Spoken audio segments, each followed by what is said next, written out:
ఇక ఒక ఆయన ఏదో మాట్లాడిండు మీ ఎమ్మెల్సీ అంటుండు, ఆ ఎమ్మెల్సీ మీ గురించి కూడా చాలా మాట్లాడిండు, వాటన్నిటి నిజమైతే ఇది కూడా నిజమని తీసుకుందాం.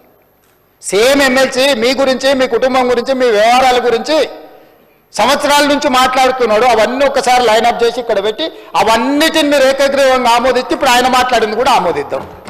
ఇక ఆయననే ప్రాతిపదికగా తీసుకుందాం. పరిమితమైన సమాచారంతో, పరిమితమైన అవగాహనతో ఎవరైనా మాట్లాడినా బాధ్యత కలిగిన ప్రతిపక్ష నాయకుడిగా చంద్రశేఖరరావు గారు తప్పు ప్రభుత్వం చిత్తశుద్ధితో చేసింది. సరే, మాకేదో భయం ఉండి మేము పాల్గొనలేదు, మా వివరాలు మేము బయటికి చెప్పం, ఎందుకంటే లెక్క తెలిస్తే సమస్య వస్తుందని, ఏమన్నా లెక్క పత్రాలు ఆస్తులు ఇవి తెలిస్తే. ఆ రోజు రేవంత్ రెడ్డి గారు వద్దు అన్నారు. ఆ రోజు నువ్వు ఎవరిని నియమించినావు వాడికి తెలియదు, వచ్చినవాడు ఇంటికి వచ్చినవాడు దొంగోడో మంచోడో తెలియదు, ఎవరితో చెప్పించినావు లెక్క చెప్పు.